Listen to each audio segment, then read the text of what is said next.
விசித்திர நோயால் பாதிக்கப்பட்ட பாடகி அனிதா குப்புசாமி வெளியான அதிர்ச்சி செய்தி ஒட்டுமொத்த தமிழ் சினிமாவையும் கண்ணீரில் முழுக்க வச்சிருக்கு. தமிழ் சினிமாவுடைய மிக முக்கியமான நாட்டுப்புற பாடகியில் ஒருத்தவங்க அனிதா குப்புசாமி.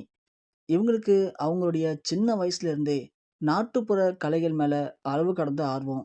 அதன் மூலியமா இவங்க நாட்டுப்புற பாடல்களை பாடி தனது சின்ன வயசுல இருந்தே ரொம்பவும் பிரபலமாயிருக்காங்க. சின்ன சின்ன நிகழ்ச்சிகள்ல பாட ஆரம்பிச்ச அனிதா குப்புசாமிக்கு, அதன் பிறகு விஜய் டிவி போன்ற சின்ன சின்ன தொலைக்காட்சிகள்ல பாடக்கூடிய வாய்ப்பு கிடைச்சிருக்கு. அப்படி அனிதாவும் அவங்களுடைய கணவர் புஷ்பவனமும் சேர்ந்து நிறைய பாடல்கள பாட ஆரம்பிச்சாங்க. அதன் பிறகு தான் இவங்களுக்கு சினிமாவுல பாடக்கூடிய வாய்ப்பும் கிடைச்சிருக்கு.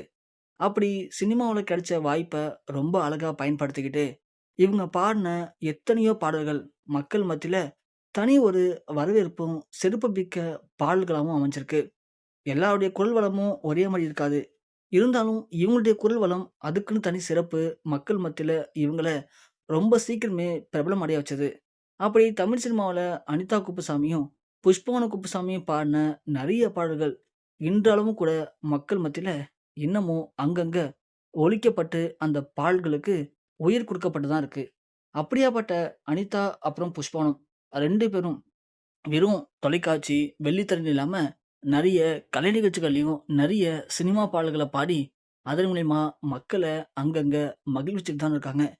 நம்ப புஷ்பவன குப்புசாமி கூட கடைசியா தனுஷ் நடிப்புல வெளியான இட்லி கடை படத்துல ஒரு பாட்டு பாடி, அது பயங்கர ஒரு வைரலாவும் பரவுனுச்சு.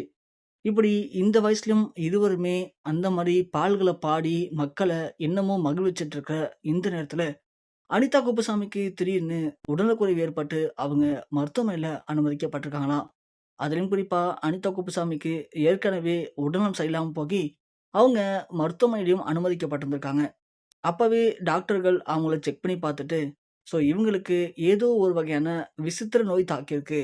அதன் காரணமா தான் இவங்களுக்கு அடிக்கடி உடல்நலக்குறைவு ஏற்படுது அப்படிங்கிற தகவலையும் மருத்துவர்கள் பகிர்ந்திருக்காங்க. அதற்கு காரணம் அனிதா குப்புசாமி அவங்களுடைய ஆண் குழந்தை இறந்து போனதுலருந்து அவங்களால இதுவரைக்கும் நார்மலா இருக்க முடியல. அடிக்கடி நள்ளிரவுல தூங்க முடியல. எப்ப பார்த்தாலும் எனக்கு என்னுடைய குழந்தை ஞாபகமாவே இருக்கு அப்படின்னு அனிதா குப்புசாமி எடுத்துக்கிட்ட சில மாத்திரைகள், மருந்துகள் அவங்கள ரொம்ப ரொம்ப மோசமடைய வச்சிருக்கு. அதன் காரணமா ஏற்பட்டிருக்க அந்த விசித்திர நோயினால அவங்க பல நாட்களா பாதிப்படைய வச்சிருக்கு அந்த மருந்து. ஆனா, இது யாருக்குமே தெரியவே இல்ல. திடீர்னு அனிதா குப்புசாமிக்கு ரொம்ப உடல்நலம் சரியில்லாம போகி, மருத்துவமனையில அனுமதிக்கப்பட்டிருக்காங்க. அப்படி அனுமதிக்கப்பட்ட அவங்கள செக் பண்ணி பார்த்த மருத்துவர்கள், இவங்களுக்கு ஒரு வகையான விசித்திர நோய் தாக்கியிருக்கு அப்படின்னும், இந்த நோய குணப்படுத்துவதற்கு இந்தியாவிலேயே மருந்துகள் கிடையாது அப்படின்னும், இந்த நோய கட்டுப்படுத்துவதற்கும் வெளிநாட்டு சிகிச்சைக்கு தான் அழைச்சிட்டு போக முடியும் அப்படின்னு மருத்துவர்கள் கை வச்சிருக்காங்க.